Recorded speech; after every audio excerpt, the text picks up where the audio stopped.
bi fana na diata alay wo nyama programme kilo nyinam don nin ko kilo nyin jara fale na luntan mi yalan ko wolle be jang kinge fe manke luntan di jang bidum ay téléphone be tarla ja wo nyama jannin tala woro al kana redul bondal noro na ani ala kitidala abe kala programme mi yalan ko be mo jama be karanaje bari ngel yalan ko nga wolle na feje ila londo lukata bake ere alla mi yalan ko be engage la woldo o kamala bankunul be nafa basur la je ne ali lamoy ni hakilola Allah baraka bake mbala microphone yalla wolto Mr. Mamadi Kurang baraka bake anara programme to nyame Gambian politics baraka bake anara programme to nyame assalamu alaikum baraka bake ñinge kontong radio King FM ngalbe kontong Ebrima ni lamin nga la moy la fanal be kontong alhamdulillah na ko panel panel jay nge kontong amol be kontong mashallah baraka bake anara programme to nyame yes Mr. Isan Jaya baraka bake kote ke anara programme to nyame Gambian politics famo ke do mandinga ya baraka bake Ebrima ni lamin bay Instagram kontona baraka bake Ebrima lamin mbe Mr. Kuran fanan kontonna planata join ka programme to janyaming ni fanan be lamor lal be kontonna be dawda commune dalta ka fa nyaming wato wati min sulo katan na purunga na kadiamu banko la kuola ni wato beji ba katala na futanam pour kadiamu nim banko di ngule kacha kula me alon ko be den nim banko la tamandi du nyallam kulat na nata jambi ala baraka ba la politiko fahamo yatin na badi ngol la faki claim le am seriously this not a joke ko do ka wa fo kanya ko nyako sanjay mambo ki nga boda badi bula ko nyako dal badi ngole wot no maybe yalon badi bunka ya Ebrima abla nga bulo to ko sila kodol be jenin ko mbol fala ma programme be soron na wala ni really kane ma ba kare am bitangol lende la fake claim ki am gol bulle yeta ni mbari bunka buka mulo baraka bake esa jannim bita Mr. Kuran kan drum nga commencé commando do mandin ka jannim ba minala nam president Adama Barrow State of Nation address la dami yalon ko banko la dinkra jamal bije mi yalon ko ay wala jibe kabrabe kuma kan député bon war commando demande yassa feroge yalon ko president Adama Barrow amom wolti mi yalon ko atata fura mi yalon ko fa wala belcroft mi yalon ko wala be siring Angleterre banko to yala Gambia banko nyinga la high commissioner Africa ma pour ka kondon queen na sango nyinna kabri wato mi yalon ko Africa je kamunda kabirin president Barrow e sango kondon ke hadama ya ko mi yalon ko wolle balare ngay wolbe tamanda kuma tanum kibar talal nyaato demande yassa feroge ko president Barrow e Gambia embarrass la wala e malundile da kabri wato mi yalon ko adiyam da kibatala ay mu nekk no mayatina ITF president Barrow banku nim banku tema badi ya memo diplomatie ya wati nyano baraka bake kabre ngatata sama kondongo nyinna gamen wala ni media household diam tale wala journalist solan ya kachandi sotole ando kachani kono apart from kuma kango nyinga melfo me yalon ko zafu ko angale kan wala there was no coherence abediam kan nyamen bara men fo kan hanatar non ko yaayel mani ka kan wala surwa ko ibalo nako coherence man tan nyin diamu nyin kon baro beti la jana malome yalon kanata Gambia la karola membe dending banku nim banku tema hadama yala me ka fa diplomacy womu ale kabra e Belgrove commandé ambassador instead of a high commissioner wala problem oti that was a diplomatic blunder and no man ka fendi memo signa foloti because what is sort of jam and then queen address la as Queen of England when Queen is the Queen of the United Kingdom, not Queen of England. And then what is sort of fanang and then ako People's Republic of China, ako Republic of China. Niko Republic of China, wala Taiwan ti. Niko People's Republic of China, wala mainland China ti. And diplomacy la karole beka tulun yin sifalam. Yala melka ko angale kan wala nyinti kana fambatandi to. Ni manke wote, ni manke angale kan kuta, manke grammar kuti. This has to do with mola ludula, mola plaso menti. Na example di la bi natar nun ko let's say ndal fon la hadama yato jang ndol damal kono jang na society kono ning sefo kumandi bengola ini sefo kacha soto albe kacha kono doron ibe diam la kay ko alkalo ko sefo alkalo yamira ba fil la nyaadil ko alkalo man kala taytulo ta man ka alkalo ti you understand dol fongol dammal la fen ko kono anim bi ni molo fana ga ko Macky Sall is the president of Senegambia ndol meli an ko mo gambino to ba fil la nyaadil So when we find it has to do with nationalism. These are nationalistic issues. Many along ko kumaya bakel and diplomacy kono bika sonnyulla. So ni ko ambassador high commissioner ambassador kam di diplomatic blondaleke.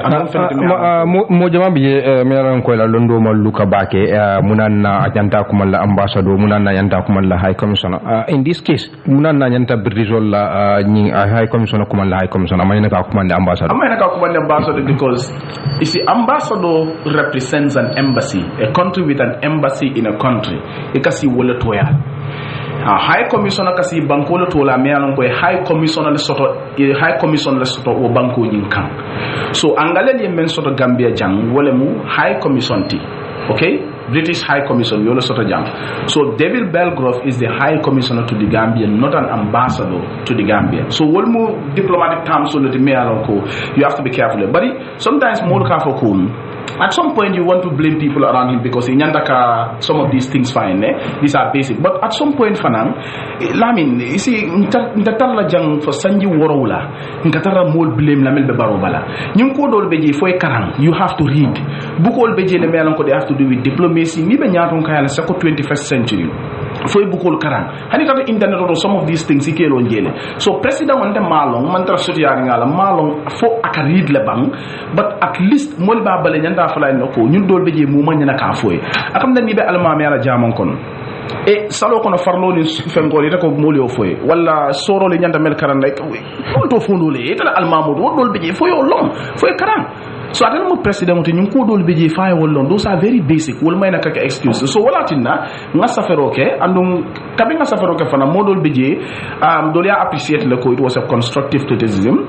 One of somebody may in fact works at State House in that ofala, but it's very good and we will try to see how to reach to him. Avoid in the future because I can embarrass more someone and bango yinka. Ni mange sinya follow the koya fu nyame China fanan the same and ni fanan fela keta the same ni continue da se mune sabuno Gambia ni bantala banko la badiade. At some point yalong molka jutu ni sifal le ande ka diplomatic relationship affect or relations affect le between countries. Nga example odila Margaret Thatcher kabe abanta former UK Prime Minister Argentina la ambassador me alan kabe sirin nung Angleterre banko kam amanta baade wonyento ñun tol beje mo ka jutu la baraka aka hadamaya banku nim banku tema hadamaya ka affect le kabe amanta baade wonyinna Angleterre man sa kunda ya jelo ko ñimu nendiro ta Angleterre banko ila prime minister fa ila ambassador manda but ambassador men fo wolem ko imang invitation or extend to the Argentinian president and dum ambassador in diplomacy ika mbans ila banko ko represent but also ika man sale fo represent o banko nyinka so ako atata fota lo baade wonindo wala sango nyin ton natar mun kata be mer represent ka be sini men to yala même mu Argentina la president imang wo invite imang invitation or extend akam there for atata but Angleterre ya jelo ko ni mu sabotage lati na prime minister fala ite tara banko kanjang imam fata je wala na hali nyim baade on be kedin tengam queen na nyim sangotay hamad ba hayna tata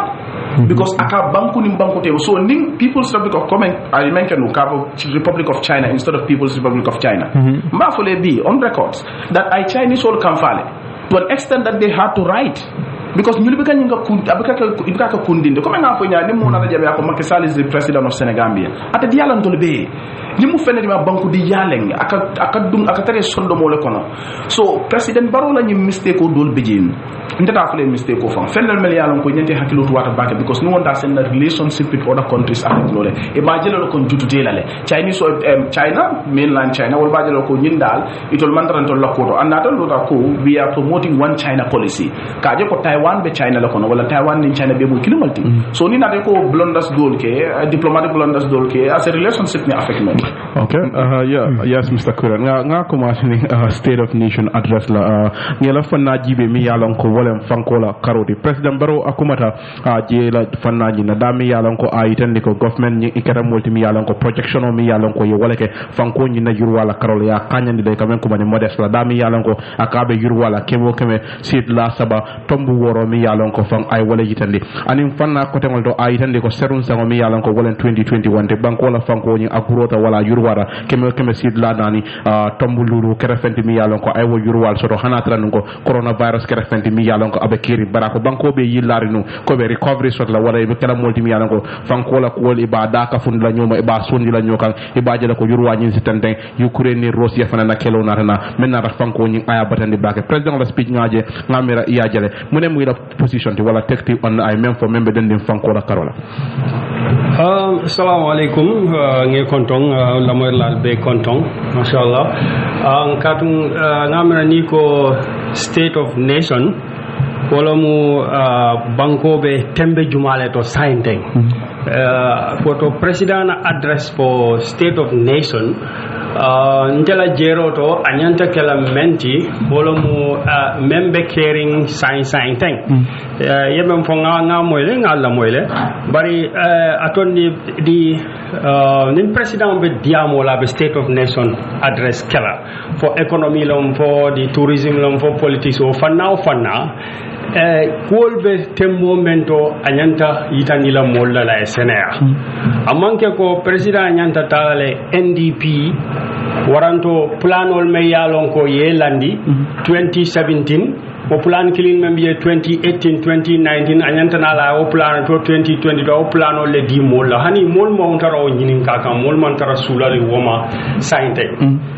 misalo bole ko don mandingol ka ko nyaadile ko faniale kam zo nyini bari to nyaale ka sindi mbesay men do de musu nyini bantale election o ketale president sitale ay sanji lulu kele anada be sanji fululu do flanjang ne kegan so right now mo lafta me moyla wala what is the real fact of the economy be mun state jumale to at the moment right now nga president na economy ka janding kana speaking nga la moy nga karanje banang nga modol fanal la moy nga na député do bije adia mutanung andung ay même fo wolom comme president kam même fo wolom ministry ibe tembo mento president ka wala kafunyoma aya nati aya yitandi banko molla ya understand bari near the economic analysis nyinjibe coming I points on mem for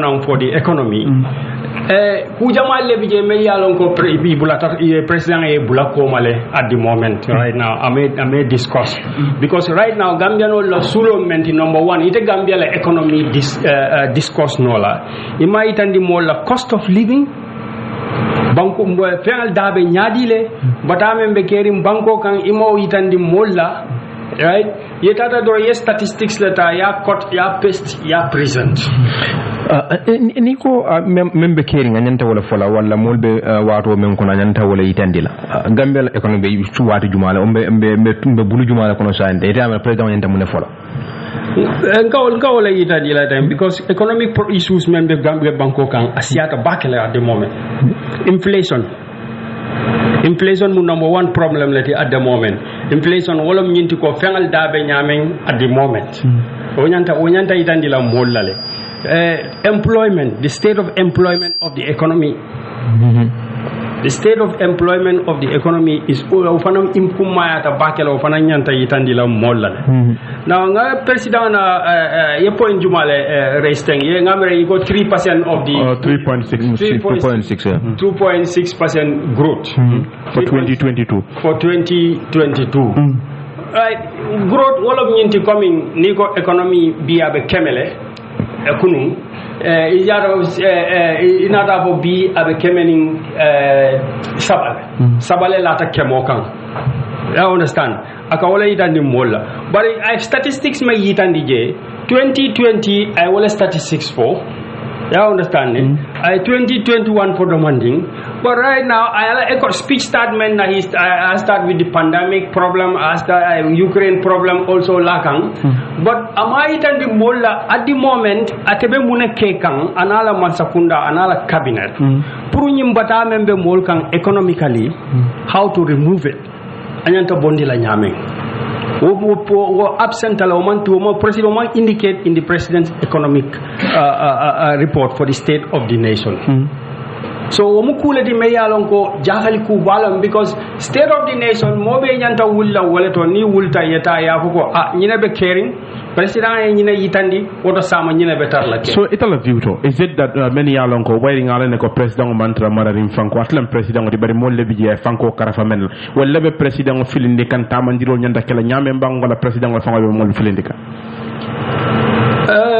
President take responsibility pass no la president ya manke nyindi mole responsibility di la nin lung si tay ko hay alintente nyin no manyin no waranto mambo nyin kalama waranto ndate nyin to waranto namolo no president ya manke executive president ngawole sot executive president wala nyin di ferending activil tafal ta nyaaw na futata president na tableau ta nyanta kuntula jela. You understand? So president mani excuse soto ka ko namolu waranto nam minister atle minister kije. So president ya lo ni minister man information dilo of course aman jese jare yo minister bulaje kotek. You understand? But at the moment that disappointment menti at the for this the economic issue because nga part jamaleri and of course I have other comments but the economic issue, Gambia economy be harder very well right now. Ne mol nyinga mobe ka fo en Marseille. So President Nana to the state of the nation anyanta itandi la mol la ate mun prepare pour ñu Marseille be koleari nyameng economy be koleari mol bulu nyameng what is the ay lu mun ke kan at the moment kaw bondi. Okay. So mo woje in the speech Namenje in the speech wala meta memoila every day 2020 le covid mu 2020 le covid-19 2020 la budget speech kala la 2020 budget speech kala la 2021 budget speech 2020 covid budget speech 2021 covid budget speech 2022 Ukraine Russia ngol moyle ngemoy. But what is he doing at this moment? Puruka o problem ol address me yalon ko samanda ni mol wulta ike mira wala. You talk to some people like will ka fele ko Gambia man ko di soto la soto tax based economy lem until ten na ni dunia la fanko mamanta do Gambia fo ya feel so therefore nintel kombe fam wulin la ten nyama nyala nyime alon ko di tembulu am kala problem on de fasike wati jandi e be mun fulo mole me an ko Gambia man ko di soto so na economy so vulnerable. Yala more ndi kela opinion for le but ngalon ne ko Gambia has money. Where kodole kolo bijanne mindo. Let me explain to you how it works. Right? Not total budget is the income can generate all the incomes and so on about 23 billion $23 billion. Banku te kere me alon ko aba fole ko ngaso to le faka bon. Wote kere ndulato. Kordate kere me yalon ko ba fole ko tolwo kay kodobe mbulle fo malon bakela nyame. O company te kere me yalon ko ba fole ko kodobe mbulle pupa bakela nyame. Oto banku fanante kere banko me yalon ko ba fole kodobe mbulle pupa. Management of the economy. Ikawole ka manage because economy yamo economy fam to ikafole ko unlimited wants limited resources. Kabring ala dunia dada. Hada madinga man fendi mo la me alon ko iba fula ngaso to le ngaso to fosa mfan kanyanta ife nene o moy ya fa insile ote America mo banku tije me alon ko ba fula ngaso to le fosa aka bon wote ger so e kamenge ka manage with what you have but nite ko ibe economic problem le kono right then ngaje ko ibe motol sanna ibe expensol kele ibe dapansol kele ka fo me physical discipline wala man sakunda ka dapanso menke aka jarele ya jibe all the time ika wala jibe ka sile ye chokolandi ya jibe bangu dol bije kabrin covid nata this Ukraine crisis nata so ye men follow ke wala ila minister ni la president ni la fo yela ala wansol jindile yela motol tala yela essential tala yela tama kensewol kuntu.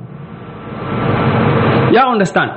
Ghana nyoli wole ke Asia fona economy li wole ke so amanke wole ndol kata koridano la dame say ni wol ko ite moto bal borindi la iko ite tamala kabula pleno la kayai dunia kono 15 ka manke fenti iko ila salary li ba talala le ma fo tical nim polisol ni nosol la salary talat big man la salary ye wala kuntu minister ni director ye wala salary la kuntu andu wo bankol gambia kada sada dano la woleto Mr. Kuran, ibatar la ko fankola tamandir nyala karola monitoring committee meeting me yalan ko wala kera amammi governor member central bank ay yitandiro ke ka fo inflation memo fengol la dal ka fori atara fo 12.7 na me yalan ko afrika woro as of june andum fang aya fo ko hanbi inflation na seloni amo fenete me yalan ko abe tentenal another bambandiro ke kodeke ko man sakunda e ka dem ben wala expansionary growth kala faro ke dépense wala ibaja la fanko nyin si yurwa jama nun ko iko fiscal management mi yalan ko wala fanko nyi ka marane silol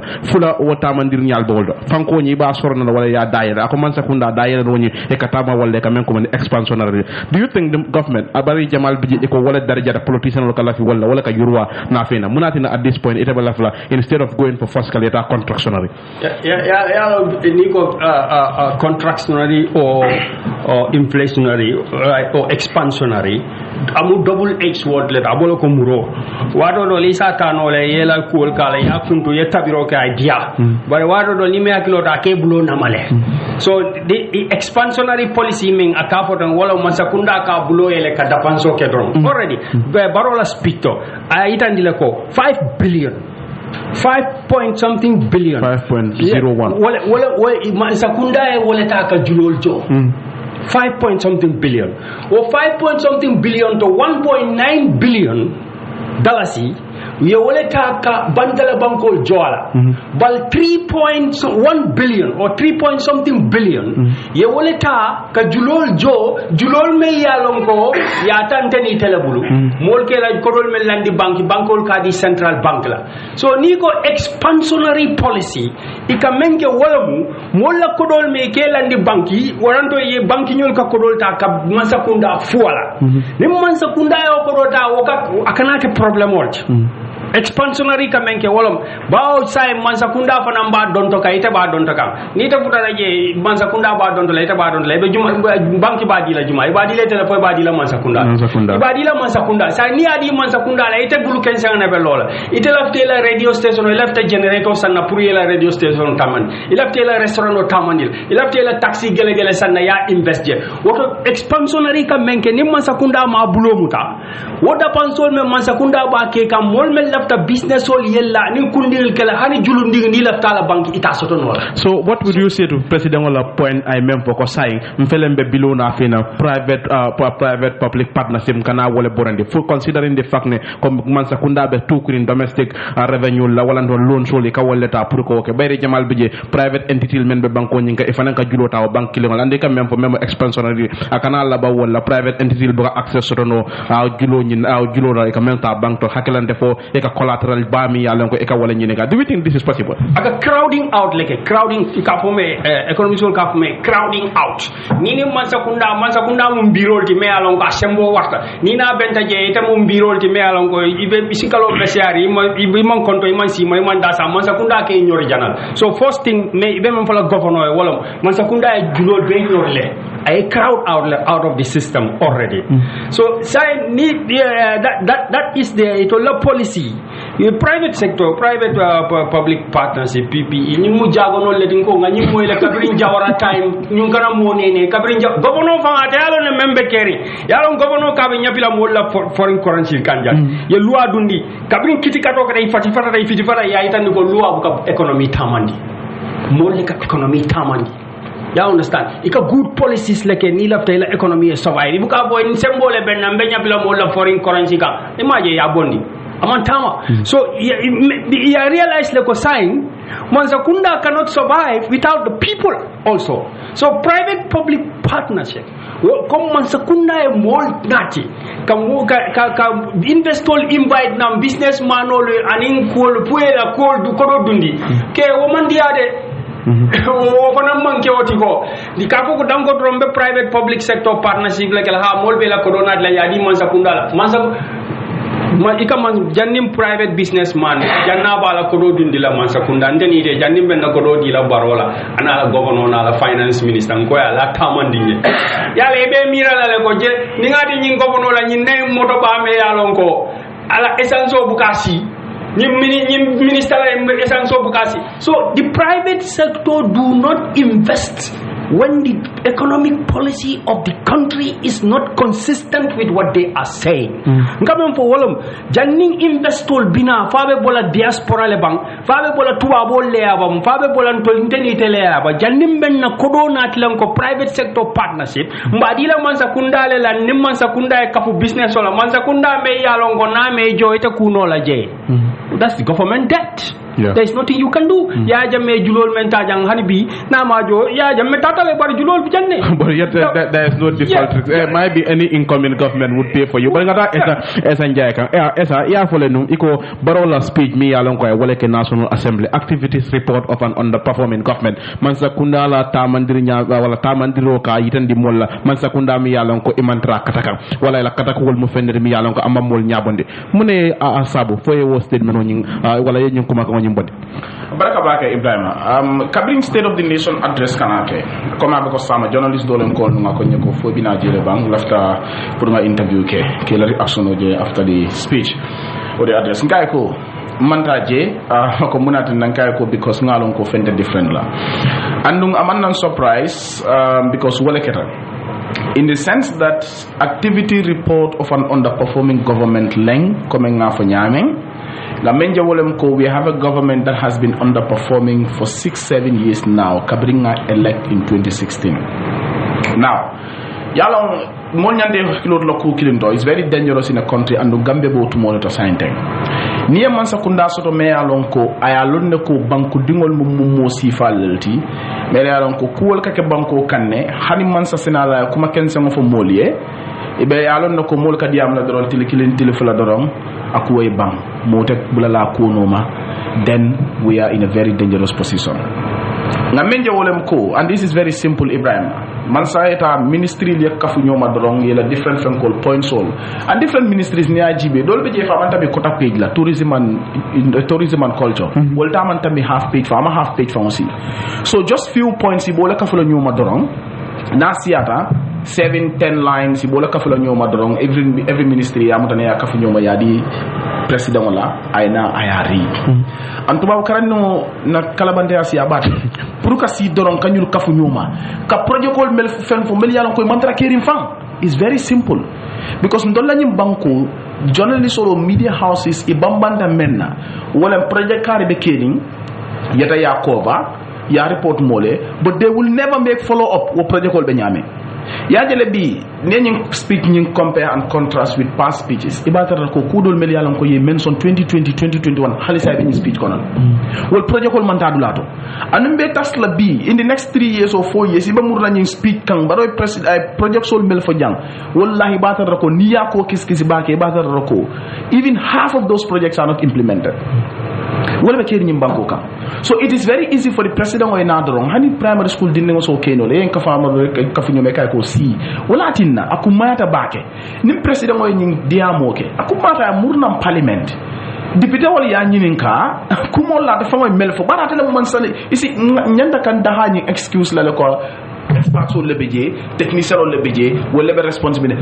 president must owe to his responsibility atelem banko la ñaaton ko ti bi fe nga fe yanon ka fo ñu speak kono anyanta fellon na jele me yanon ko nimmol ya ñinen ka se jabiro kino wala well before jannim bita jannim be futala ñin to mo do nana ka president o jele wala la mol ke bulo chodi mol la mi yalon ke commande de tractors men yalon ko e be man sakunda kono ke sabotage so mi yalon ko ka do ko mi yalon ko president bo le ke kan ka murundi ko do you think such issues wala men joko wasifa wal buka finti natra ñin diam si fal bakir isi yalon okay melka district jumal la ko ke well itol la lo melka ke but nata nun ko mol ka soto melka president fay ka sabotage andi ka succeed no woto ise hekatu doron nakuma kan la but wayaten ko president of hamro be min dole because ita be president la for 7 years now ina me singo fongolo député bu moto pour ka jabiri ke ita ka menke doron wolen kana doron ya futa doron ye may ko dile ko e bu ko ri ina na jela fonga bu ko fongo pak domanding at least I diamu at a point abuko ke abeka ka mende wolem ko membe safari bukoto anon ko men ngafo nyame me anon ko activity report len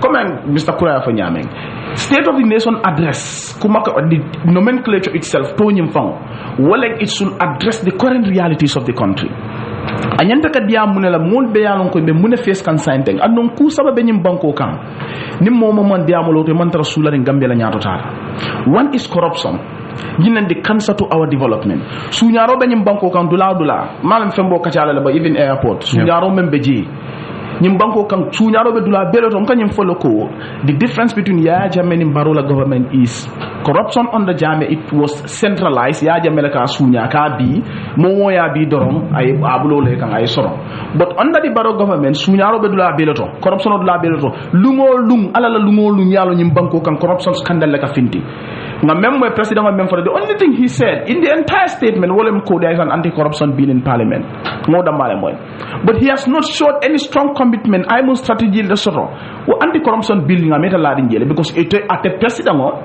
anala mol mele ba dandangola iman sula wa anti-corruption bill la futa any state because na futa ta jeske na be to le fon compte la then yena the other issue pressing issue gamelo be men fel ici amam bad proof man say la achievement o do register ka fo molé ibe statement but yena another issue la jang security lung e kam ko mo na fanyim banko kan for the past 5-6 days lung alala lung for president o bala fata la bank kabla be statement of fond dilay bu ko fond landi a park for a second 1 minute silence are observed after parliamentary all those people present there kadino ko alanga 1 minute silence observe nimmo le mel yalon ko fata because man sala responsibility ng Ebrima pour que lives and properties protect that is the foremost responsibility of every state to protect lives and properties doku ba fala banko kan karambungol lo kaloptanol fan ata soto no la din tenku man soto banko kan all lives and properties must be protected so demande so wolen state la foremost responsibility pour que ko lives and properties are protected president so ke no le a message of condolence send ila family le kaitan do ko suno nyimbele ba kono bari mawoje president wala speak to amulta ko tangi the other pressing issue comme ko ya fa nyameng that's economics nda du noto bari wolen ka diamu bankola economic situation la bi high cost of living in this country mon la baluwe nyaadi le fo president ko diamu wala bari kamenje wala mo ko ka excuse menta COVID-19 Ukraine war COVID ni Ukraine war batata mo bulu bakala sande sako ni man sakunda menan ko be faring Africa kono ibeka blame mo la ni naka COVID-19 nen Ukraine ko mambala ñu le sototale but president Barrow kat la falantol yoko there is no problem without solution problem de keni me anon ko solution tala abe solution o sotole woto Ukraine war COVID-19 whatever be mem feska lafta ya fa nyako itela man sakunda ye mum plan le soto ye mum strategy le soto mel yaron ko be nyum ko address la baro be man soto president la speak kono so wala nam ko abe tata nata kita menti wolem ko activity report of a government that has been underperforming for the past 6-7 years.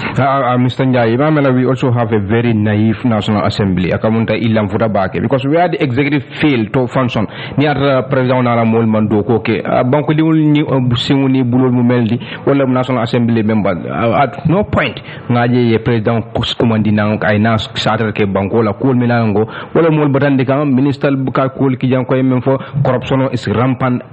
We don't see them actively doing that job. Exactly. What could matter back in it? What coming to president to summon the president? There was a problem between Suleiman Sao, but it was central, I think. But it was central, right? Yeah. Yes. Yeah, and in speaker no sabandin sort of because I remember a point of order on the race. The speaker might be right that I make a point of order. It was a suggestion on observation, but it should have been noted. Because I find the race is very important. Well, Nsula president of Foreign because Minister Lekanaja, Vice President Kana, maybe Golia feel Kumol Melfo Bukafutama, left president of Foreign. But remember, Speaker about protect Kandenu. The speaker should have addressed that paragraph well because speak Ninka Memphis constitutional provision lebeji. Bankola Maral Kitaboto, Melanka Sembo the speaker, Pura president of Safari na parliament, Yakumaka Melfaja, Mol Lafte Yininka.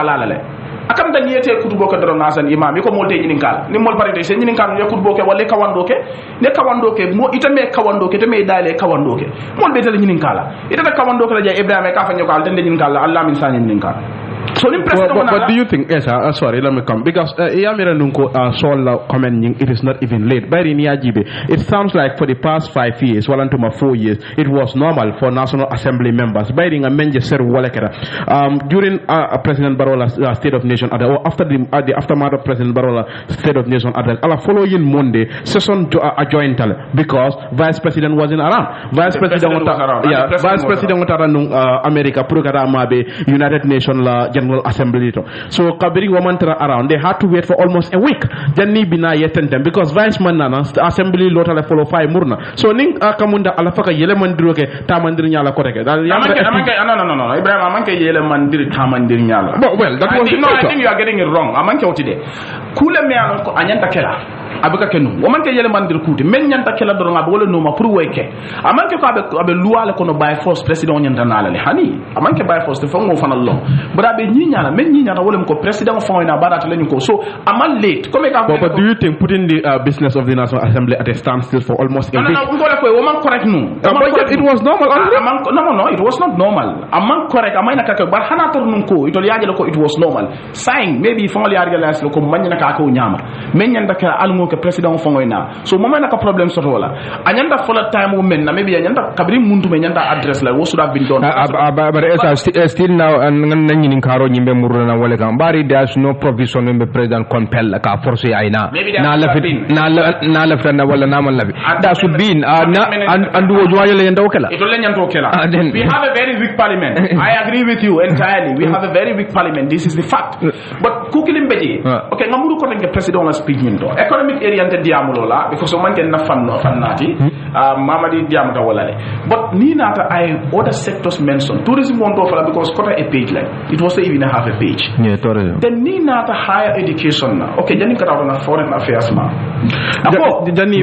Sorry, just a moment. And one of the former National Assembly member, Aingina Sefenye, Akojara, not the standing orders that can remedy the situation. It is the constitution that need to be amended. The constitution is powerful than the standing order. Most of the things in the standing order are lifted from the constitution. I was a member of the standing order committee. We did a good job by revising it. Another further to say is that even if you amend the standing order, it wouldn't make sense. The constitution should make the appearance of the president mandatory rather discriminatory. Exactly. So president when Yakomala because even the constitutional member for to appear before members of the parliament at least once in a year. Anyanta menkela wolem ko to appear at nice State of the Nation address. Anyanta fulano ko must appear to answer to questions, to face debate or to participate in debate in parliament. Anyanta ko mandatory le. But come ma foka nyame nga dung ala specificities to. One of these issues I made raise in foreign affairs. Ako Gambia significant improvement register in our bilateral and multilateral relations for the foreign affairs. But muntu mala fonka fa nyame muntu mala suku da fomang wala dibodu da manyo suke. Just kandan dan ko majane vice president wala vice president number 2. Alors ako Gambia does not have a foreign policy. If we have, it is dormant. Clearly. Yeah, but so the president will not have foreign policy. We have registered. There is a problem there. I mean, many of the foreign service B. Me anko nimbanku dol tema hadamaya na foreign service. An executive dustbin or a political compensation grant PCG. Yaka political compensation grant meleranko disgruntled failed politicians meleranko molier rejectle hani election of a molier rejectle malkarte odila ani mol meleranko ye by executive wala by government konole wo mo sifara ko lesa kamta yena foreign service kan bali tolti e ko lemuta ye jolonje ye fayje ko atunde si bang meleranko tonya hani bulubani maray malon foreign policy la kalo diplomacy la kalo e ko lesa meke ke nyum dulando ni na bi bilateral relation aka même fo kondole fo dignitary jamal la soto Gambia jam wo dignitary la na Gambia na famule la. But the most important bilateral relations Gambia should be concerned about well in Senegal because it all the only neighbor to Gambia soto being in Senegal and all surrounded that lado the American man fani banku do leader relationship soto but he went for the diamo kono fanundi ECOWAS mention ako yalla mbadati kanne kadati comme nga fanya charity begins at home e kadati dulale to okay so mbadati kan Senegal and in Senegal has a very clear strategic foreign policy towards the Gambia bu ne soto towards them. That is one. Then another multilateral relations law. Yeta ECOWAS we have a very good relations with ECOWAS. The president of the ECOWAS commission, I think, is a Gambian. Yeah. Okay, fine. That is a great achievement on the part of the Gambia. But on the ECOWAS relations, economic forces all bejane, and that gets back to security. Economic forces are present in this country. What is the future of what is the fate of our security personnel, our brothers and sisters in uniform? For Gambia la security betarla lunta wale bulo kono bang fofao. For what if soto la me anon ko Gambia la security be murla Gambia dingol le fambu na brothers and sisters me anon ko be uniform kono wonyanda kalale nga fala ko any president of the security presidency, the security of the presidency, I mean state house, is in the hands of foreign forces, Senegalese. Itala hani bara ni fota taje ka Ghanaian forces la taraje. So mtolo wadi juma bes eta foni Senegalese forces are present there. Lungo lum problemo be ke kanje. Lunjo president mo plan na soto as far as our security is concerned. Puruka je ko mbari musol ni koto mal kewol melialon ko be uniform ko ngana security di bulo kono. Ñu man specify. Comme nga même fo dron lamin. This is very simple. President mo benke mo bele sakino. Man sa tubaw karandi mo la kalabande ya siya. Puruka si kanyum project ko mutamele ko they don't even exist anywhere. Wala tapale yalbe men kono ke kafunyo ma dron ka 1 2 3 yebe kafunyo be pe kafunyo ko president hin akaram ya karam nimol pare de ka fumo ko a state of the nation address is a very good one. What impact does it have on the lives and livelihoods of the people? So janim bita foreign affairs nindo please ngata Mr. Kuran on this let's just stay at foreign affairs so ngata Mr. Kuran ngatu foreign ko jarap ngatu foreign affairs janim be fankola ku nyimba kumpala we are Ministry of Trade ngana fi nam fankola ku ko to hanisay amam me PS mi yalla ko wolbe Ministry of Trade ako Gambia be fokan safaro la karala competi as jula yalla karola Senegal bulo kono le bare kabirim president wala speech ni na jibero mo jala radul ko president fo ma nyaka diamo Ministry of Trade la ko wala bayra amam minister tombon no hanisay membe jibero kala wo bunda ni na anin sinin samo ni safaro la ko be tarla nyame banko ni kam mo le ila tekti president wala tamandiro wala même fo membe den jula ne safaro la karola bari ko free movement of goods and service hansay aka mun dadde to ko wol bijit a jangalo wartala me atinda hansay president na cabineto among conflict aketa jikilate ku balati because school me alon ko maybe anene manke Gambia diamo be siare because I think these are very valid points. Debate member parliament for presidency and all to debate in the parliament. I don't know which other country have that because parliamentary system is different from a presidential system. Like UK Prime Minister debate, but the Queen will not come. The American president don't debate in the Congress. South Africa a question or answer. But that's what I'm saying. No president when animal debate. Sorry, I will clarify. Parliamentarian or like a debate. But president can participate in that debate in the form of answering questions. Among the following in the form of answering questions. That's what I mean. Okay, I get the point. So, in question, Gambia trade, and as I made a very good point, I mentioned Jefanan. Gambia main trading partner is Senegal. Main diplomatic partner is Senegal. And Gambia also is a trading nation. But scientific member caring a jiglateo warta bakele because need other ports. I'm a finance minister from 1 year more because first of all, Cabriya Yininka, goods from Senegal are bonus to our economy. Bonus to our economy. But to our world government, ni phone or if I mean Koteke. Okita Koteka, Mutano Kaneka, and Molago, what a cano, it a cano la Bankoti may. You cannot be a country. Bankoteke in Dunia may alongo. In Bantala Bangolte, my Masandisol may Sulate Makata. What is independent bantale? And economical, political independent or independent, but economic independent. Gambia mu entroport trade letinu. Right? Me along ko masandiso goods all Canadian Jawra time, alright? Even Yajamela time, goods all Canadian Kaboja Kata Bissau, Kaboja Kata Mali, Kaboja Kata many other countries. So Ningambia lose signed. Because kodo mansakunda man kodo bondi kaporo doku ala kasporo systematize. But the economy is in deep trouble. And ngalo wala tina barofan atemalong a trade minister la importance movement because trade man tara caring.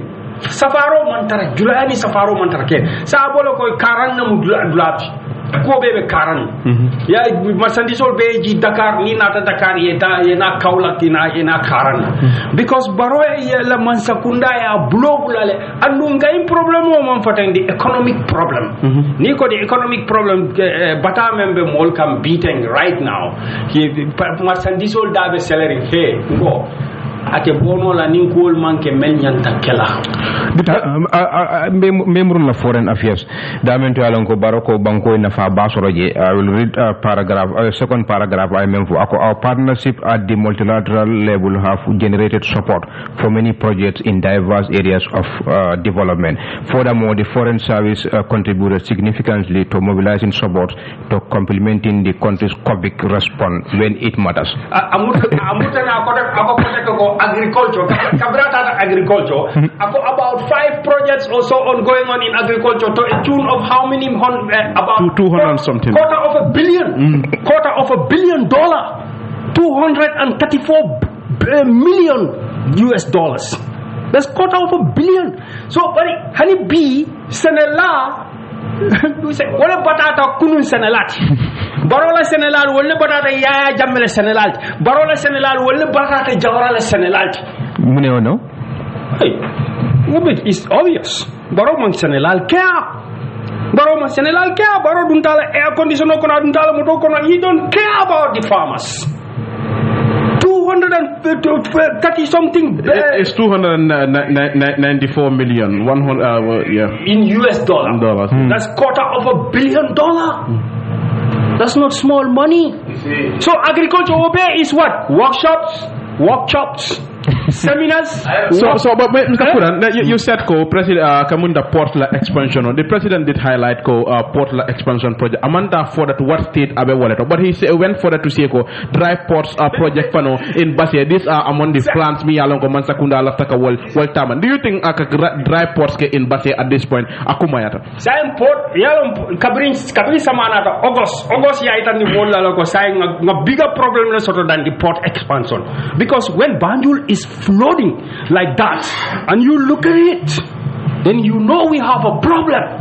Then we need a government of foresight. For me, alright, what we should be thinking of is next 10 years or so. Nyanta mwirala menna wala sa ngo konkol te banna makati banse jana ngo konkol be da ngete ngana nga Banjul lokuke. Because look, ila port.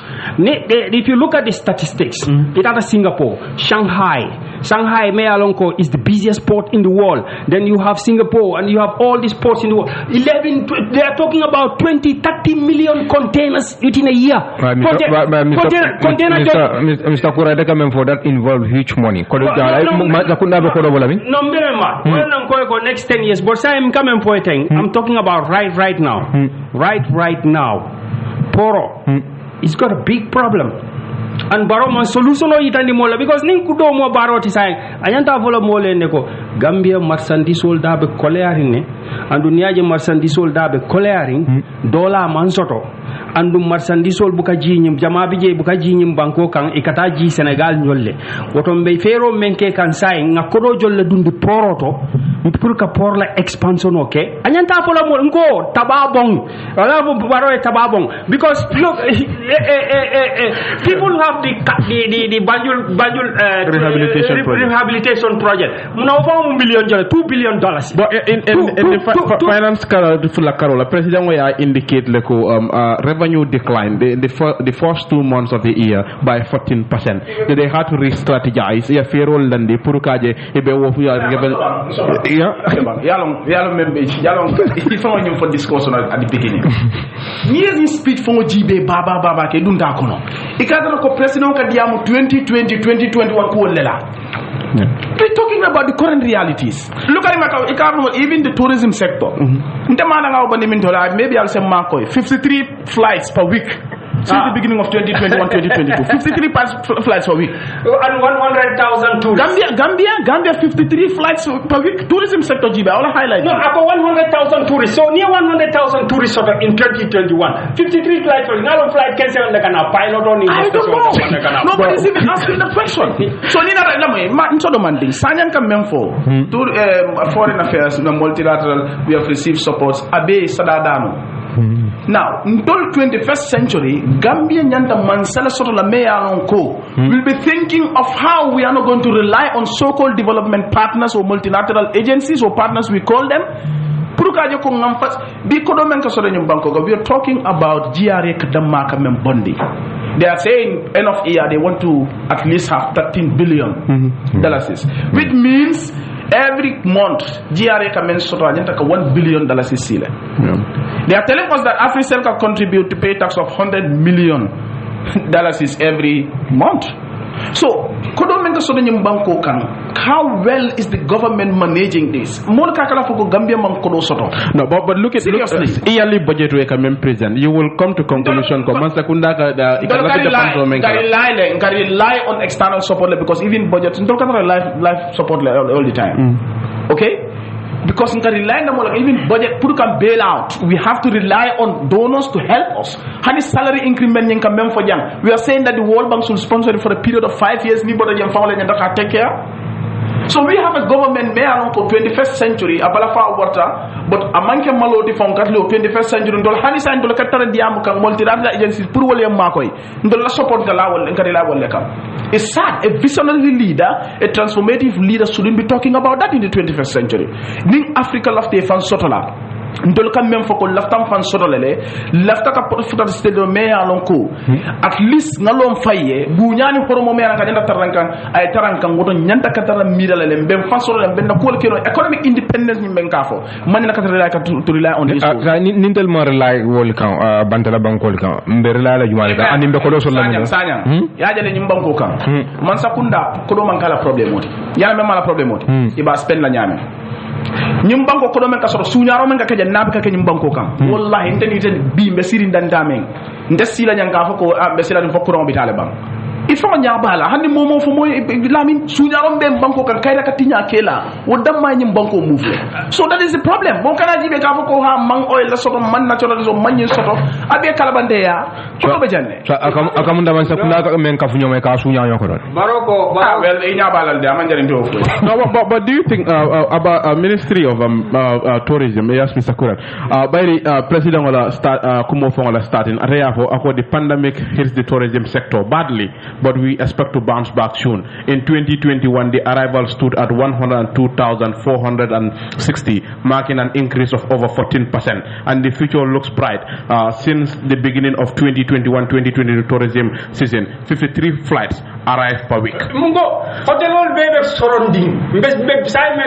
So and according to Ikamemfo wala deputy bungo nyati lengola ni kumo foje mi yalon ko amantara kering misleading the assembly is a crime. No yalon ko deputy ol fan wol kan social media le la moy sign. So deputy because why is it that munaya tinna deputy ol mom bilol nati deputy ol buka bilol bondi anti corruption bill be laringe deputy ol be dering ni social media ko purum deputy ol kliya wule afoko the president ko deputy ol Mole carte fay député pour député yeta parlemento ay lual dada député o député be nyim banko kan ye right sotole ye sila suokono ye la lual safe yeta ile député nyolia ini e kacha yeta ye below present fay maki jang the age limit ya kele fay maki kabri ko député nyanta ni yela parti ye bay député bu nyante bay la le député on fa le wulta ye fan su loi safe ye fam protect so député le kabri ko ici on nyanta kele sanji 65 years ladi jannibe kele vice president député le wultay tata parliament ye fam protect kabri ko chairman on ni mayor te protect no la inin député le konaifta bawoy to lebe kukiling for opposition non fo munum bang ito le kon afta tata député bunto ye chairman ol ni mayor protect so what député clean han social media la fi ta député ol wol kay tol le lamu atol radio atol ni atol lamo yeta député bu ngo mo sulata député le ma mel yalon ko be below pass ta mon pass o baro ka kada new constitution na sabe yen tourism même for 100,000 tourists ngo Gambia kabirinde bari men bala jawra la time 1980s wotumo nyim banko kan touriso men ka jijang nka men bayndi wolom 300,000 tourists every year. Even Ahmad Ba Kabirana Dakutake, he said at 500,000 tourists alafa wale now because the likes of Cape Verde, many tourism, Gambia tourism, Kumasi wal nyala wal ko ma fa wala hit. Ahmad Ba ka bom sa tok legi. Ahmad Ba yalo ne membe caring. Ate fa yalo ne $20 membe nyim banko kanjang ani $40 ni bita 20 ni bina 20 ate yalo ne obe tourism falal barbao ate la jifo be farinde amon ke akote kede ate man wori kote ke maybe nundo la wori ta wotumo bao adabe tourism but right now tourism tega men point tega do ko ke tourism le waiters barkeepers all out of job securities out of job, restaurants out of job, hotel taxis, abe doku table, juice makers doku table, craft market doku table, hotel bal ibebe sorondi maybe for hotel sabadrongo damman nebe opening. But this 2021 me yalon ko not going by president wala speech nga lon ko yalon ne ko 5 ecotourism construction wala be nun keri no me yalon ko ila fakelo dinkral do barabe wala ko nani soto masire anin la ko tengolto munatina etla viuto munatina ministry of tourism won't include the development will mention da karola me yalon ko wala be dendi wodo ko wala no because yalo nyaaw ni nyata nyaaw nin tourism man na manke fenti already nga jela ko ministry of tourism they committing so many blunders to operators be flight cancel kan at the moment as we are talking now announcement on moile the minister when there is a statement or the kavoko British malavi ni mo kali la lafta ni mo sifale ngo the Gambia issue at the moment as a destination yellow all inclusive right is not a dolko problem not problem but then ila maketo akatara nyale nyama meya lonko all kinds of tourists ikabe for tourists e kodoso to ba melio kodoso da ni men man kodoso to ikabe le fe so ni amad banata ko 500,000 tourists and to look right now ni ajibe it will look it kataro be maybe only 100,000 tourists wala be kere Gambia economy ni ajibe more tourist industry aka more than 10,000 to 20,000 people employed during the season so funding ke wol be siri nyim banko kan me yalon ko tourism dorong inene do ko ke wolto for the last 10 years. So but the 53 for flight arrive per week like what does this suggest to you does that means ko mon menka dun jam banko nyin kan ikabona yalon barola ay number problem sotola ay number problem because na ko 500 meter kaba adena na dafo 300 political parties in the baro problem sotola with number so no understand ko na ko 53 flight defan kabil no yambartal maybe for typing error lombang for member sa fe kan dol ka barola speech sa fe ka tawalal because ikatawala because yalong ikam ni be fen sa fe la ibadi la mo abolo ko drongo ni be mono di la dinding na yala ka kununi fm fendi yala ka kununi so ka ji ka president fanan jibele ya jo ya bo nyiwo kai ni nga men sa fe drong dai hanim belari na laranga ni nga sa fe ni wulta sama bitala karanga ate fem fola so that 53 is misleading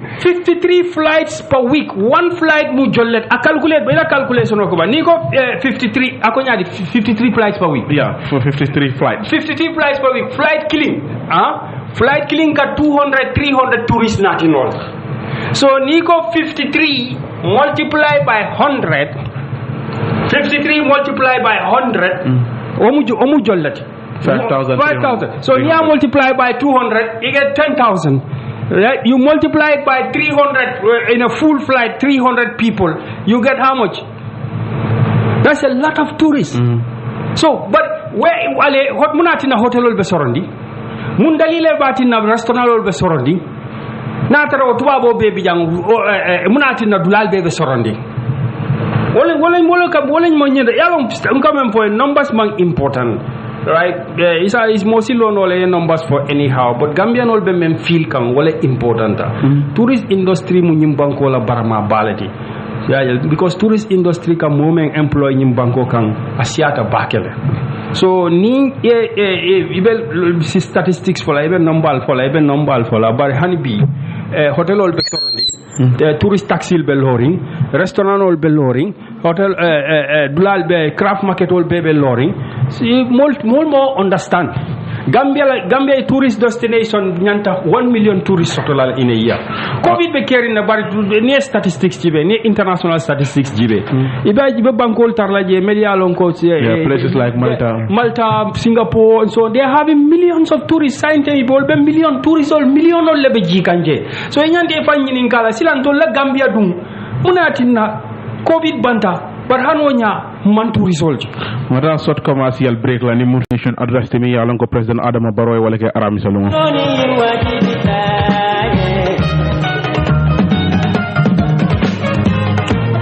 Kabawara drum kamunta arjumalungo malagen mi yalon ko fan kibar bundale men kajibe roke kiskisiro la karola keda molti mi yalon ko e bondiro ke kula mi yalon ko banku din jamal beje amandi nyakuya akoni na bake bari ko ma sabu man zakunda ma tamande mi yalon ko fan wala security mi yalon ko wala security porti mi yalon ko fan wolebe atani airport do men ka sababu roke mo jamal beje mi yalon ko fan iko dindingol mi yalon ko wolebe sanji fula kajiduma na manke wolti mo mi yalon ko e beduna banko nyinga katamini airport la ani ni ka findi dollar kodo muang ika wala jo atanyin dinkra nyi to meya sabo banku ni jamal biye nyaku ya akoni na andung amanna diye bar kibar bunda nyi kata multi mi yalan ko yata nyi compagnie nyi mi yalan wala atanyin security porti e kata multi mi yalan ko yela ko nyi ya jibe bake da me yalan ko fang ye jitandi loke ka fode akoni adunta nyame e ka kamunta anen silol mantada bayri tale membo wala ko nyi akatata dame wala president fangala office de mi yalan ko fa wala president's office dami yalon ko ekata nyin contrat ni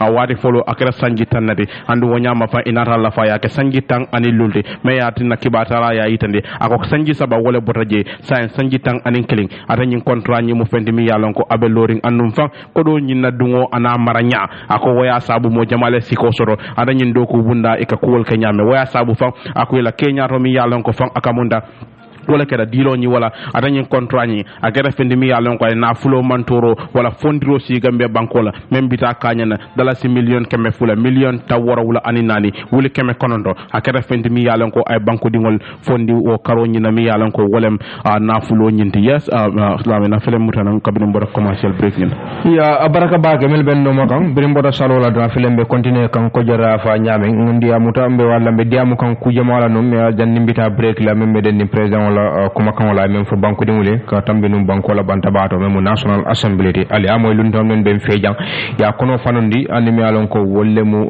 boy dalti wala mole sikol men soto president la kumol la men fo ani anyanta ko landi la nyamin sa nu akamunda wato men biya mansia bake because ponse la no fana yele bar mbeta da men don wala mu airport ko ajara faale nyamin ya lon kuma kan me alon ko findida malagene men findinde loko mbota men kono a toto siata bake banko kan e ko ni atra man sakunda be fendundila pour banko na fasuraje wo bedata bar ni atra be dunna fana satu ni silo le biye ban kanyanta na la nyame annum fana man sakunda be foka ko do menna asiata bake be na luntawol engage lawol do esa biri yow kuma kan moy malagene fintindirke wo kuma kan wala yo receive nyaadi comme as usual doron coming for as usual nyim banko kam membe jan doron tilimbal yani sunyaro anin tapale ya wala be siare andon comme kam security report kabre malagen yeni report nyim fintindi ngani kalam tan ngabe caring since 2019 ne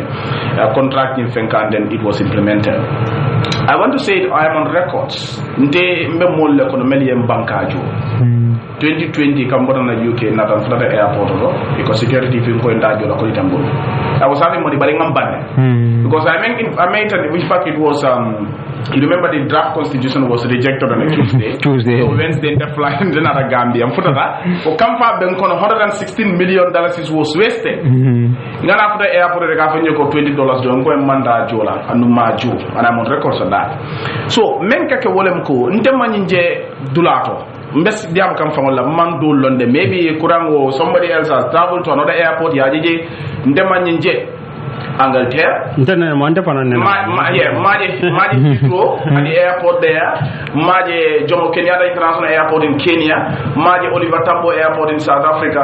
Maje Kotoke International Airport in Ghana. Maje Blaise Diagne or wherever you call it in Dakar. Maje Dulato. The airport will be a town. If you have a Nyawanya. Ngadi Gambia da maleto but in security fee you found muna nafati yet même for wole ko it is going to provide security for civil aviation and introduce an e-visa system man fenje junto abeta na ko men ngam funu jandron ko tuba kan wala tapale yala kasiya ala domor bunda ka ba yela la nyame ye jan supi doron aka dano le dini aba yela la nyame en contrat ko nyim fon awota nyame it was negotiated at the office of the president. And even surprisingly, even within government, Modolman Songala, the Akabari tourism minister did not buy this idea. Modolman Songala within government fund. And the Inaka contract award violating laws on tax, procurement and public finance. Then you'll be a violation. Okay, it had a contracting award $20. Model be yalla membe jese because kunu ngajira Watson Gambia report ke ko na colleague do be jese Madi Jaw is lecturer in political science University of the Gambia yalla passport seized because aye bankajo e kamenke wolem ko nibita e kuno le made because ni la passport seized yalla flight miss ito le batake yalla so e kamenke wole ke bulale ni be dun nam banko kannan yalla passport seized but membe je wolem ko nyin tilimbali ya do be je molle be nyul danna. You understand?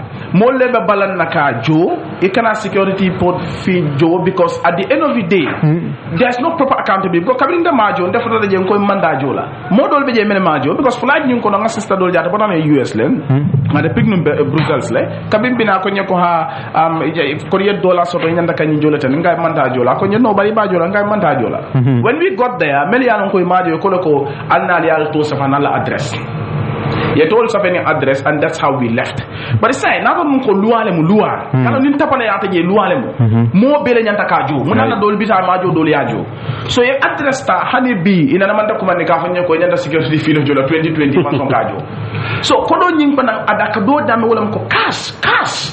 Yade mansa kunna me anko you are serious fighting corruption. You are interested in promoting accountability and transparency. Ibika tama cash la sign.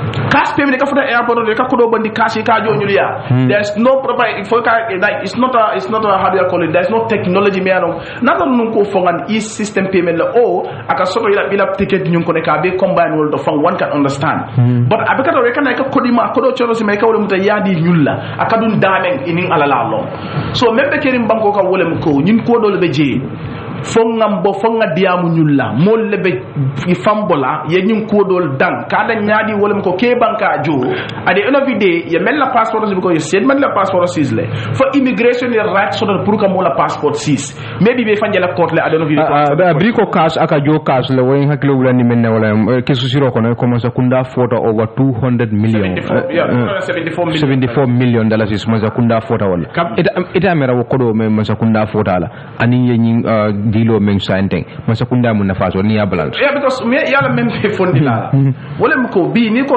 $20 security fee to this odol be because modol be nana man experience dunia da wada so ni ga wala ko be $20 ni kana e be $20 ni be findila modo be yembe ala fana la 1 week wala or 2 weeks ko o bala nala cancel la I don't know video fana state affect in terms of resources kamunda kakya safero do ke Facebook the law is very clear section 149 of the constitution no taxation without law providing for it no so which law provide for the payment of security at the airport not the GI Act not the Public Service Act Civil Aviation Act or not any law passed by National Assembly.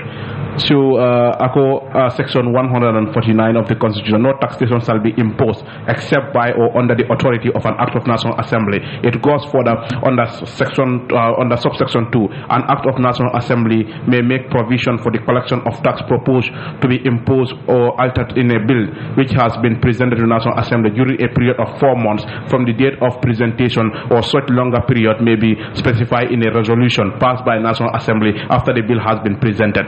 So akamunda akamegita ni drum awalem ko luwa man luwa benetinya in terms of taxation, in terms of procurement, in terms of public finance ya benetinya kabra ko cash ay hakilo bulandi men kobi esa ka fo nyamen gangster style of collecting money from people because jang ngalo ngaji commission auto already nyin kusi fal starta kabiri ya jamela time container at the port would never container sambala would ka fo ne go pay something like $5,000 cash or something after commission auto nataje ko all that cash amandu mansa kundala ranke sokon so some of these things nyin kudol bije me yalon ko ya inherit man sonne bondila yo lu asifal nati ya dundi kol ya dundi kol kon so niaji be that's one two the $20 nidibita waranto ibina it's just like the container side niajo mobuka kodoje akadundame baro fana speech kono the state of nation address ako government is working towards maintaining a one single account correct you understand one single account me alon ko mansakunda ala kodo be nyanta dunna ranke clean kono sa nyimenga collect poroto wakata mintole momala kata dame amurtana speech killing kono kote kede baro killing de wannan ko anyanta tababon na amuta nan kote ke ako abe insurance scheme le nati kan kote kede mol ala tulolo ka fuare ol makoy ye ba certificate to eta ngo loptanol ni mandara ako ka mol ka dahandi loptani ko la and so on so yajale another scheme is coming me yalon ko molbe kodo bondila molbe batala moltan na faja hani corruption of pankero me kundu bari ko ba certificate fam ko menje tan that it was reported that dolbe jemele ay bakay be kodo le collect molbe molema so because kabiri ko don correction of cash ay hakilo bulandi ku jamal la yaje ngo sainte hanintol Edward Francis Small la time wala fi satan tolti wala mu independence time 1950s wala funtita e British All Challenge kayitandi tubabol la ko ngo no tax no representation ni mol mela kodoje abedunna damen moto molde mansakunda recognize la wakita janne nyum banko kanja in the 1950s and 90s so wal wuli tale kay tan tuba wala ko nan lafta kodo collect la mol bulu fon sa jal bo kodo dundula damen ayen tol na fa folo bari sa ngajele ko barola mansakunda ini programme wol binaga meyalon ko ka kodo ta foare wol bulu $20 bo family jumale mo diga me yalon ko ay mo jamal insurance scheme alta bab certificate kamona mbay loptano le ngo alafu baro ya hakilo ba cross role to malagan katambini la report ni ye même fo wala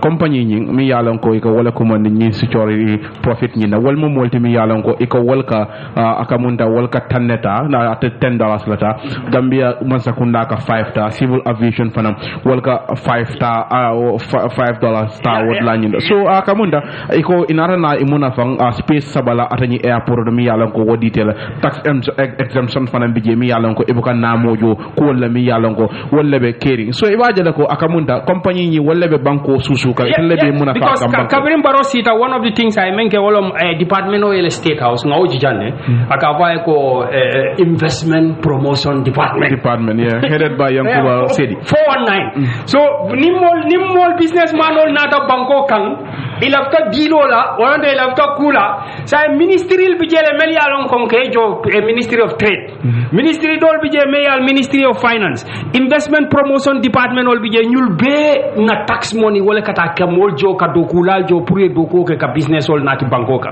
bari baro ol be bypass le atata state house ay office ni yeleje akavaye ko investment promotion department ay permanent secretary so ye kamen to fote Yankuba Sedi yo so ni ko be tam bitaje la ngaje ko Banjul project kabribe $2 billion bondi la mola rankezo kono kavo ko ebe Banjul project le dokula la aptambita o ministry of investment promotion so wakita 419 department barola state house o kono mo be nyabala parliament nyabala cabinet nyabala mo be nyabala cabinet 2017 for up to side so ya wala din ngo moy mol ma beje follow jamal ka mer race wala president ka section 20 subsection 5 of the Procurement Act aka wala invoke mi yalon ko way yitandi loke ko president si wo invoke no le ni woke da cabinet wala nyanda ka approval loke wala ka sabat roke procurement na karola but even hani was o tundo fanana aka munda yawo boyndi da bari ni ko office of the president o manke cabinet fangote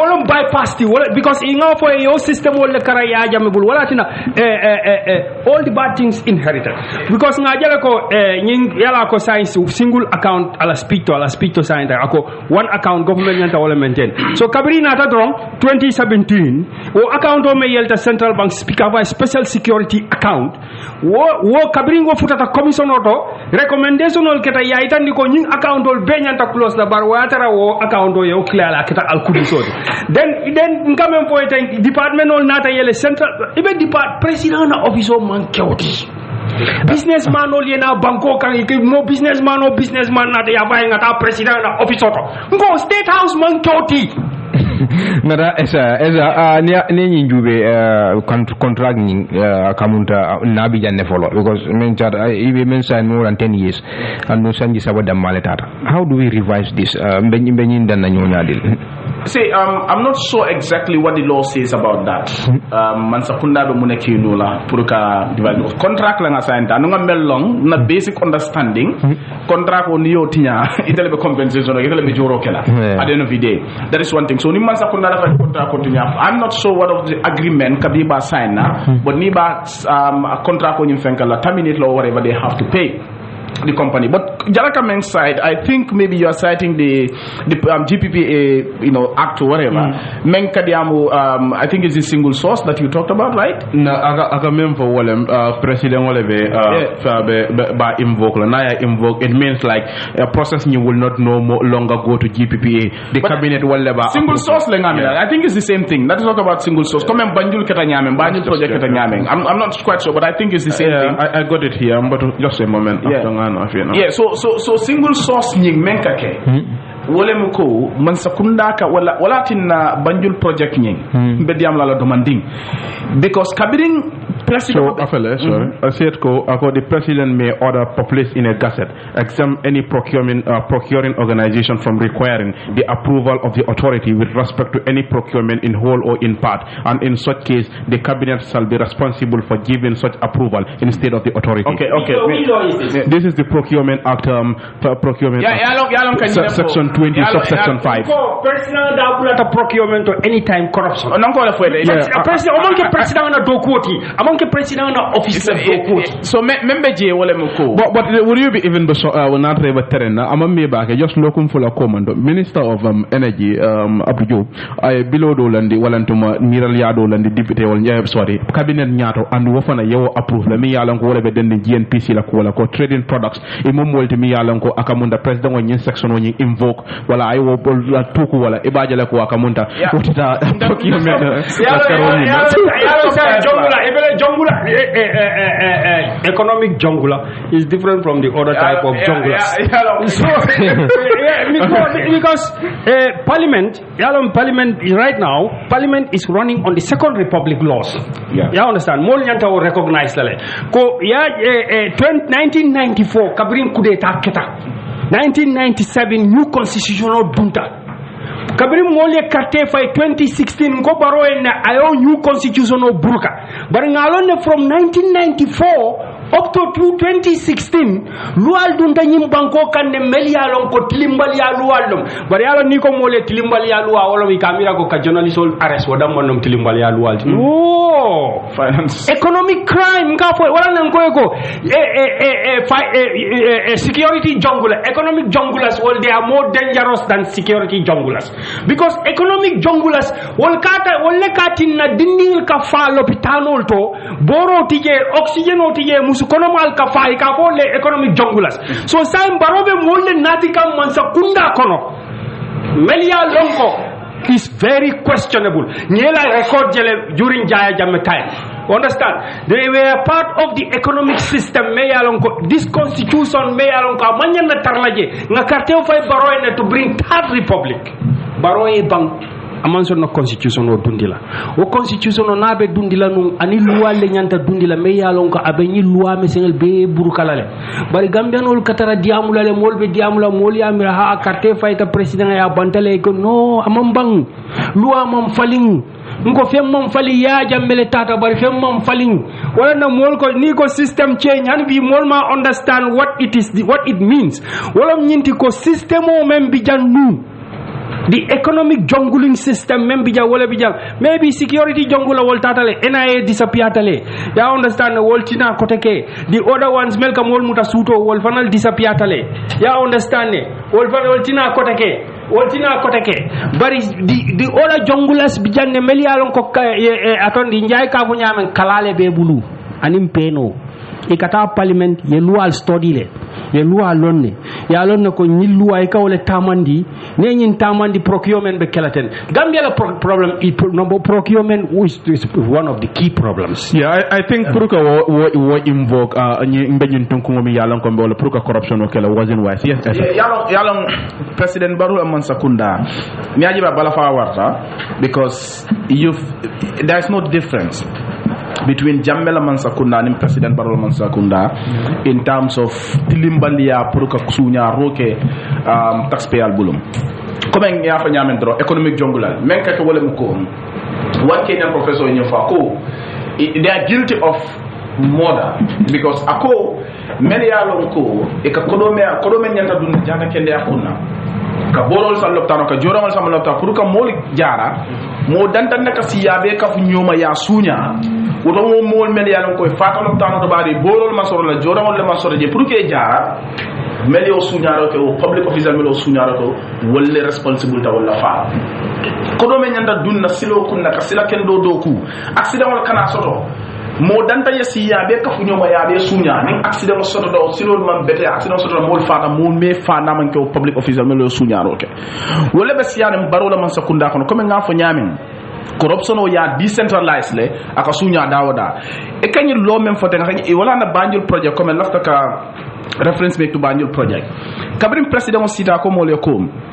yalo ngamira mul la mindset for na understanding akomole ko ha hanin na partner formal la fi nyum project ko eke bari lotan singola kaje ko nyum project ko eke nyim betulu nga molal de aba meden ko wolem ko ñunu man la fi ñeka bari nte lafta ke pour mol sabo ko ha ndo la partner formal la fi na Cairo la but president la fa na Cairo la one thing toñata partner li esa mekuntu bari yala kamrabe diabula ako hadim fawne bala kodo bondila ay pre-finance ay project of finance na project of finance Mansakunda enajo yala kam me to sahe katu do bari mel yalon koy man faham roke bika kat man comme man la karaw man fu do bika understand mel yalon ba mal nim famal mel be sokono mamal mel be sokono tol man ko will understand ike tuli la tenne isonno mo la tenne so ako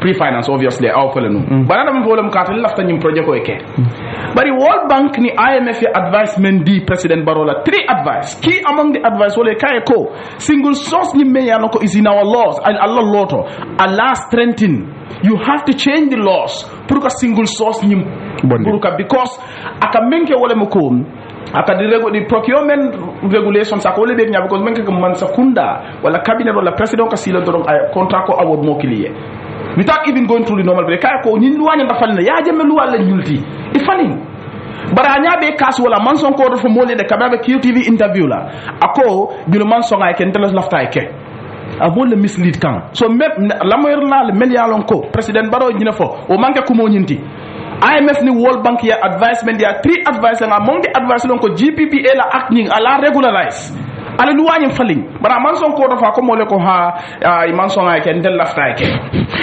so that is one thing so membe je wole mko man sa kundal so do me yalon ko tilimbal ya do ne be kering suñaro be kering fanna la yemira la nyim banko kanjang State House Office of the President even negotiating this contract. When in government, people are saying that they're not even in support of this. But President Mutata had for the government to sign this contract with this company they call for security profit law, whatever. Even the name itself is 419. So for me, more nyanta nyim bondila. Mol nyantalo na banko be tama kan nyame mbenyim fola nyim banko kan jang nim manke ko memba tinyala wala sunyaroti because sunyaro can lead to anything ni mol sunya yetta mol la balobe ko leyan nyim banko kan nyamen o mang mo kumpa mbela long abe tata nata nga mol la soto in government mo kurungol mel yalon ko sunya dorolo la balobe loru wala kan lumo lum ye mirala be sunyaro kala anu airport wala be kerinje nyim ko do ka jo mo wala ka dun damen every passenger men ka arrive so membe jewlan ko banko dingol le nyanta wulle lo simfulo la ke bang nyin ko do la nga ginta line to Mr. Yabo ngamira la faka contribute program on nyintol yes Mr. Yabo assalamu alaikum wa alaikum salam okay mbal kontonal tolnal konton la ngejo and invited guest all alright. Okay, the program is very interesting. And these people are talking very important points. But in the suggestion order, we have a problem with our National Assembly members. Okay. It only a small fail. Because the president is elected by Gambian people, and the parliamentary are elected by their consequences people. They are there for their people. I think these kind of issues should come with a National Assembly members. Don't let the people nyaji ofita. Because problem moment the bango can be. The people less are takuno. Okay. The people less are solved no. Because ministers are appointed, but parliamentary are elected.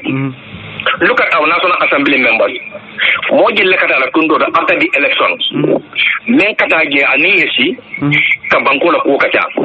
Because these are all points they are very important.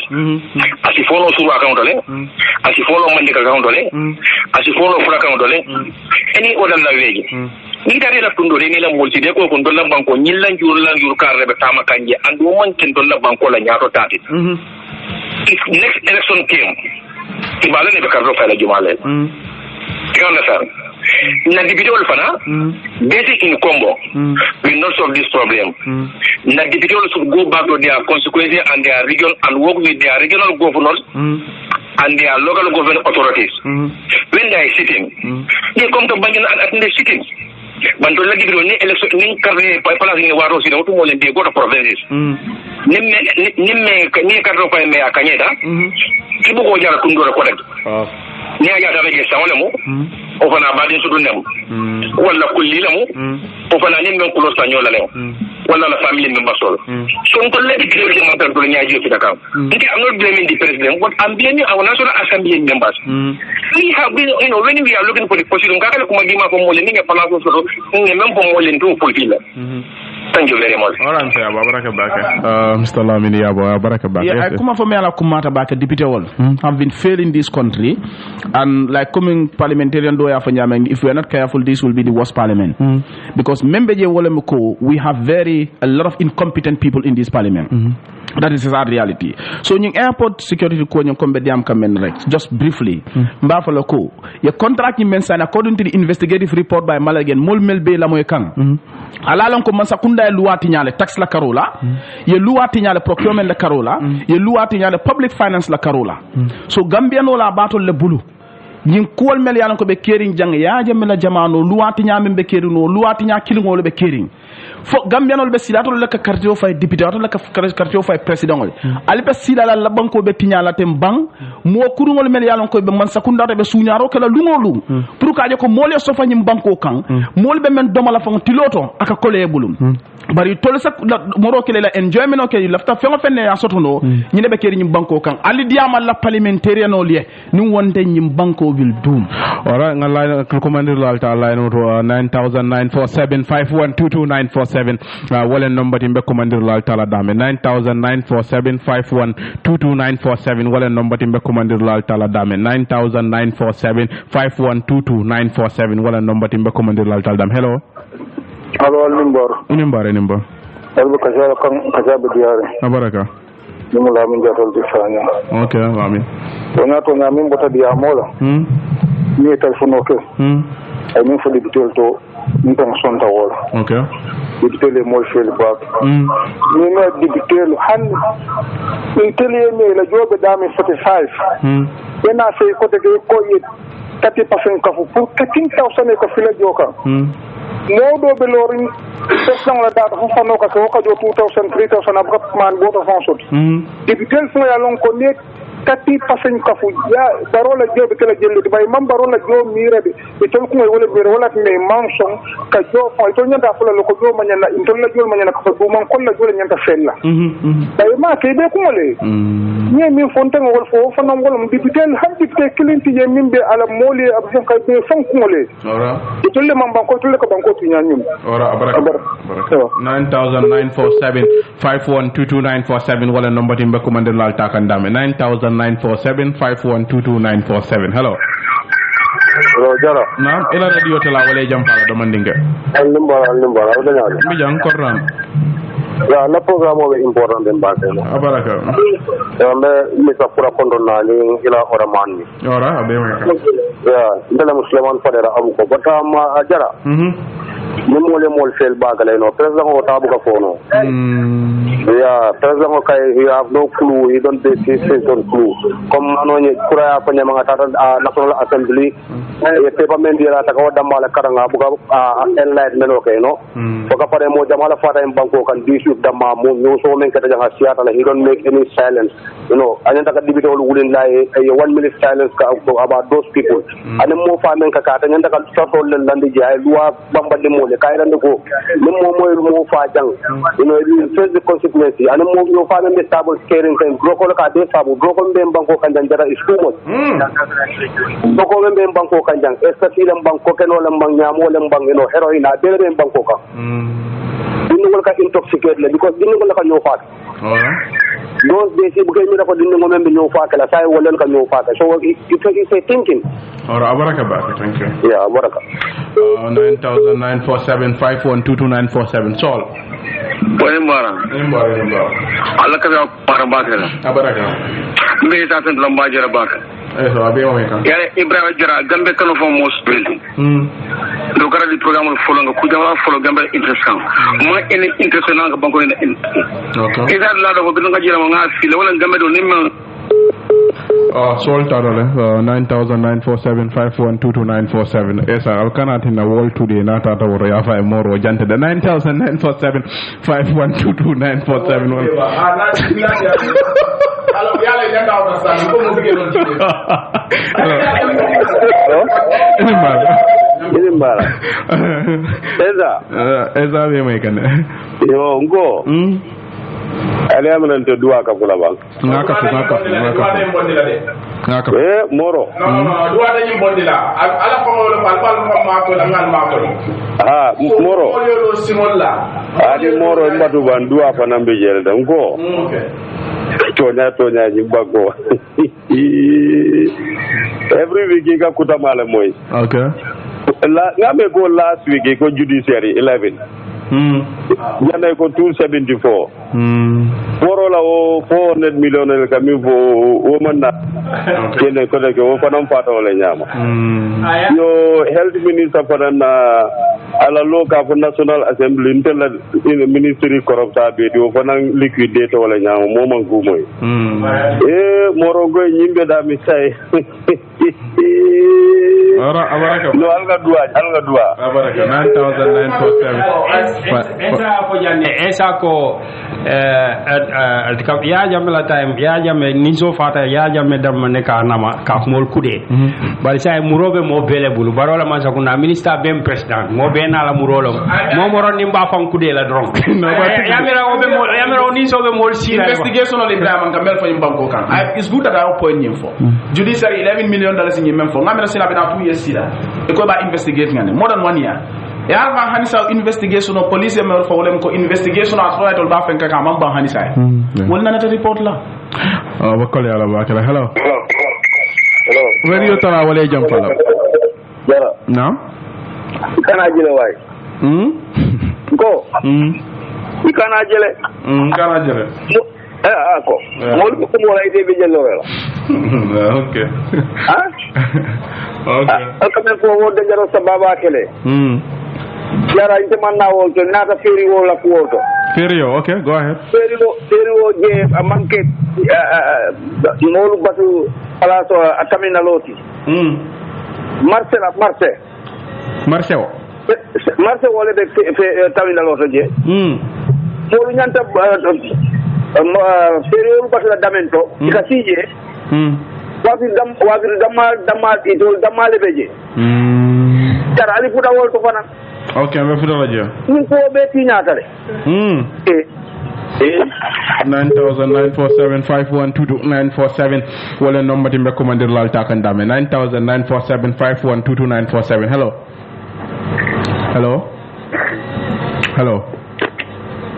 Assalamu alaikum. Wa alaikum salam. Wow, ngai programme dia mbake. Abaraka. Yo mbe kula ninjay konton na bake. Ye moy ka. Nga ila la do la moy bake interest ta bake. Me alon ko ay de president o sigo mendi. Ay mo? Ay sigo mendi. Ay Number, okay. Ay number mendi no. Leftan nga ta ko dibitorul be la moy kan yela moy ito atulla kuma kan wala bake.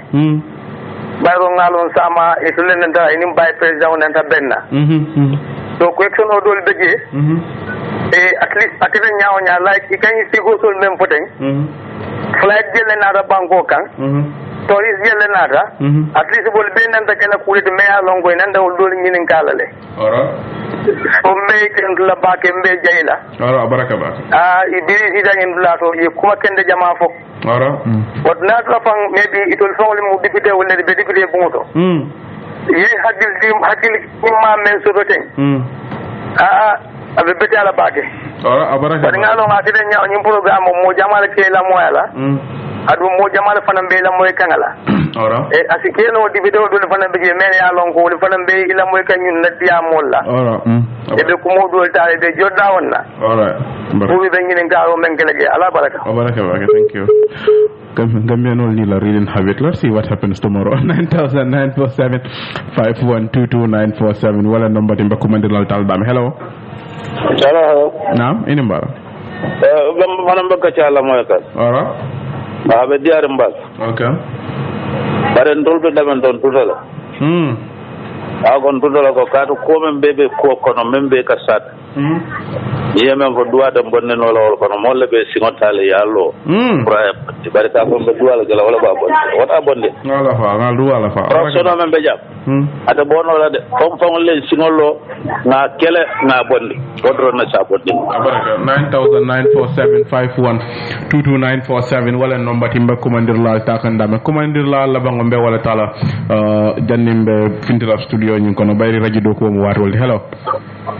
Hello, Lamin. Naam. Nimbara. Alhamdulillah. Ya no men de dem time. Banko man sito mo man sidan kota ka sai. Biri muso le kala muso de ni fa me kamuro ta kamu ko tinsa. Ni man sidan man sa kundala dorong kan ni si andi banko kan. Mo men ka fa ni de sidan ngamira kan ni o ya fa. Sabe mo sai si la si fa no. Suku men ka ala ndol de ma ban ci gon dol ji dan dol ka tan na bon la ko la bari sai fa mi ni ra bon ko ko ci do mal voilà mala ma sone akila ba ni ko warda de abaraka ba kamunta wato bantala fereng radio do ko mu watol di kamunta mbada na woldo men yalon ko wolle be ko banto la ka fale ala baraka bake ale wato men ta ka contribute programme on to men fana yalon ko wolle be la moy rola men ko man do ke no ka fale ala baraka bake ale wato men ta ka bula ki fm radio no 94.7 ka esanjay tentu ka jay ay wato mi yalon ko ay wolle ta kana nan ka fum fe programme on to ko rege ane Mr Mamadi Kuram ya baraka bake inada programme on to nyame yes esa kamunta wato bantala well abaraka bake once again ben lamorlal be tentu lambe jayla be wato menta ka join programme nyinto be alhaji mamadi kuram fanan kontonna nyine kan na la second programme oti last time programme do sotonu fatu network so this time is the second one but I see him as a very progressive man you know ala miralo kumma tabake bankola tamandiri nyato otomba tentu lamba jayla ka daka programme to nyamen fana Ebrima ni lamin balbe kontonna mbal tentu lambal jayla ko men bafon ka fa nyamen dron gambianol banko mun tolle tati nati nyata tolle nadi data tolle woton tolle nyanda katala ngalon simfulo la kaje ko banko e ta silola anyanda sala nyamen bari nu wonteng fenna mealon ko bebe silaka degré boden tol fanan be nakata ko ke kanne aman sone ya wato don kala fika give up le fam ka fa ko ngabula jabe ti nya doron sai bari be nakata ko ke lal doron katara classroom ko non ka diamoto bari mba katala fanan katara media household to watini wati kanna miralol fo banko nyanta sala nyamen isaje mbela fitamen nam woseke abaraka bake esa yes Mr Kuran abaraka bake na programme to nyame ya abaraka bake Ebrima en contente bake programme odiata njay la contribution olu nga programme wato wat naketa bake so content bake bi discussion white bakele ngamen fo doro wolom baro tababon because president mo le carte faya tele andu ministre mon carte faya faye mo le la député mo le lo député no kadi carte fay député ede alon ko kambe carte fay la be funkulari sa abine ka wata be mala la moto be mala la ko malaika fay na député man sake nata ibe mel marché auto ba abe dule bul jelet ila député o kay mo ba enjoy kanne do andu député la do go manke o député la do go manke enjoyment député la do ko mu kalwa tamandi ko 1997 ya jamno man sakunda wala be caring baro fangate o phone wala o mantara caring because 1997 constitution wala second republic ti hansa wala be tamakan ya jammele tata baro be ya jammele man sakunda le tamandi kan andu mote o deny nola fonim baro ya fansun constitution o nati nyimbanko kan baro ka nen constitution o bina wala matela man sa ya wonyanda tala le fo faw what a problem of the Gambia. Baraka Bake, Mr. Kuran, thank you so much for coming. Yes, Lamin. Yeah, Baraka Bake, Lunta Konga Funyam program on started in Goyoko, Ramon Nafe, Ibela area, Lila Lundu Lukataji Bake, a farm rocky Bake. I eat and Lila Kachako, Namulton to KJ Milanco, Lamokan, Brintalanani, a fellow Bantala, Frank Kojara, Fali, I'm ready to go Mutai Multi, the Nantabula do Fanena, but Carlton to Kalgay Mil, the Kolkega Machicano, Hakodan and Drum. Dimensional anadi at alay wate kilo nyina already kilo nyinto tan no tema ala wankende ma bela watol ala baraka Bake state of nation address akamunda asiata Bake karangola fannala ni lokunala inshallah ni mutana ndo fanna ni jibela Bake me yalon ko akumata bari banko buka yurwano me yalon ko akamunda adingol mankara wanyama ala baraka Bake Ibrima Jarra